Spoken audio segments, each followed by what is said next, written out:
سب سے بڑی غلطی یہ 50 برس کیوں گزر گئے، اس کا الزام واقعہ یہ ہے کہ میں نہ قائد اعظم کو دیتا ہوں نہ اس وقت کی مسلم لیگ کو دیتا ہوں۔ انہوں نے ملک بنوا دیا، یہی بہت بڑی بات تھی، بہت بڑی بات تھی، بہت بڑی بات تھی۔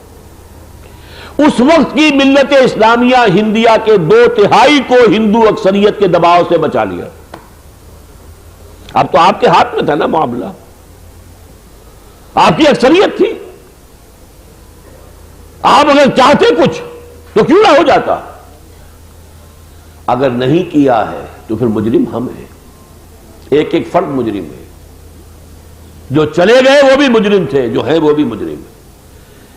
لیکن ان مجرموں میں کچھ لوگ ہوئے ہیں جنہوں نے بہت بڑا جرم کیا، اور یہ جرم کیا ہے؟ جنہوں نے اسلام کے نفاذ کے لیے انتخابات کا راستہ اختیار کر لیا۔ تم ہٹو، ہم آئیں گے، ہم اسلام لائیں گے۔ ہمالائن مسٹیک، کوہ ہمالیہ جیسی غلطی۔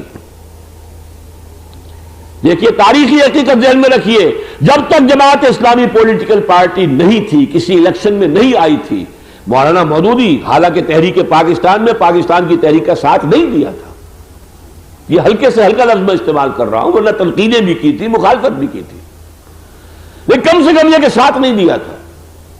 پاکستان میں آنے کے بعد دستور اسلامی کا مطالبہ لے کر کھڑے ہوئے، سب نے تائید کی، اس لیے کہ جماعت اسلامی اس وقت تک کوئی حریف، اپوزیشن کی حریف پارٹی نہیں تھی، اللہ کے دین کے لیے کام کرنے والے، اللہ کے دین کی دعوت دینے والے، لہذا سب نے تائید کی، مسلم لیگیوں نے تائید کی۔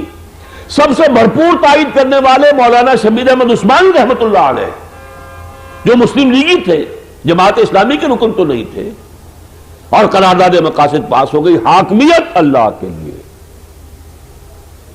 لیکن اس کے بعد یہ سن 49 کا واقعہ ہے، 50 میں اور اگلا معجزہ ہو گیا۔ یہ قرارداد مقاصد معجزے سے کم نہیں ہے۔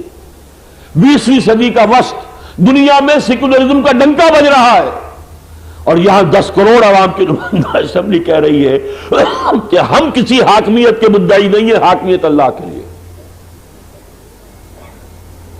اگلے سال اس سے بڑا معجزہ، شیعہ، سنی، دیوبندی، بریلوی، اہل حدیث، ٹاپ کی مذہبی قیادت، 31 علماء نے 22 نکات دے دیے، یہ ہے اسلامی دستور کے متفق علیہ ہمارے مابین، go ahead and frame the constitution on the basis of these 22 points۔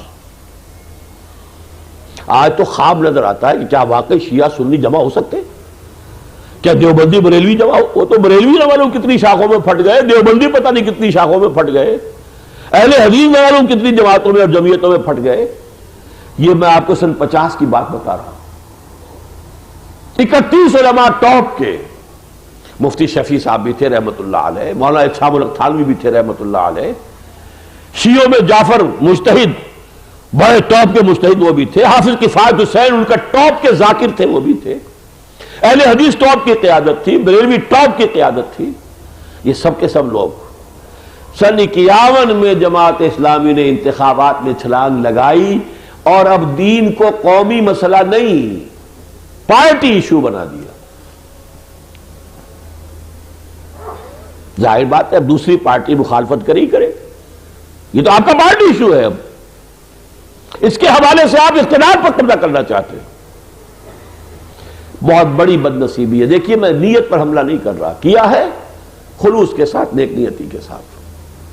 بہت سادہ سی بات نظر آئی، اگر اسلام کے نام پر لوگ ہمیں ووٹ دے دیں، اکثریت ہو جائے، ہماری حکومت بن جائے، ہم اسلام کو نافذ کر دیں گے، قانون بنا دیں گے، سو سمپل۔ لیکن دھوکہ کھا گئے، غلطی ہو گئی، اور پھر اس میں جس کو کہتے ہیں adding oil to the fuel to the fire, اب آپ نے جو اس آگ کے اندر اور جلتی پر وہ تیل جھونکا، وہ کیا؟ پہلے تو جماعت اسلامی اکیلی تھی، اب یہ JUI بھی آ گئی ہے اسلام کے نام پر ووٹ مانگنے والی، JUP بھی آ گئی ہے، یہ اہل حدیث بھی آ گئے ہیں، تو وہ اسلام جو ہے وہ 4-5 حصوں میں تقسیم ہو گیا، اور لازمی اس کا منطقی نتیجہ یہ تھا کہ ہر حصے کو کہنا پڑا ہمارا اسلام اصلی ہے، باقی سب نقلی ہے۔ وہاں سے وہ فرقے وارانہ چپکرش جو ہے اس میں شدت پیدا ہوئی، اور جو بھی اسلام کے بحیقات تھے ان کے ووٹ تقسیم ہو گئے، اور راج کرے گا خالصہ اور کرے نہ کوئی. یہاں جو ڈنکا بجا وہ سیکولر پارٹیز کا بجا. یہ ہے المیہ ہمارا عملی جگہ پر میدان میں. اس کا حل اب کیا ہے جس کی آپ نے اخبارات میں بھی اشتہار پڑھا ہوگا.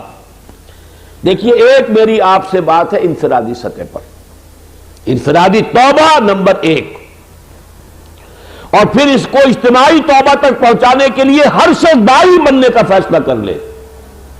دعوت لوگوں تک اس پیغام کو پہنچانا ہے تاکہ ہماری تعداد بڑھے. اب تائبون 2-4 ہوں گے تو بات نہیں ہوگی, 2-400 سے بھی بات نہیں ہوگی, 2-4 لاکھ ہو تائبون جنہوں نے توبہ کی ہو. التائبون العابدون الحامدون السائحون الراکعون الساجدون الآمرون بالمعروف والناہون عن المنکر والحافظون لحدود اللہ.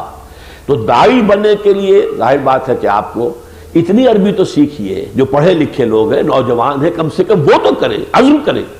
اتنی عربی کے قرآن مجید صحیح پڑھ سکتے ہوں, قرآن مجید کا مفہوم سمجھ سکتے ہو, آگے بیان کر سکتے ہو. ہمارا جو میڈیم آف دعوت ہے وہ تو یہی قرآن ہے, اسی کے ذریعے سے ہمیں لوگوں کو بلانا ہے. فذکر بالقرآن من یخاف وعید, تذکیر کرنی ہے, نصیحت کرنی ہے, انذار کرنا ہے, تبشیر کرنی ہے, سب قرآن سے کرنا ہے.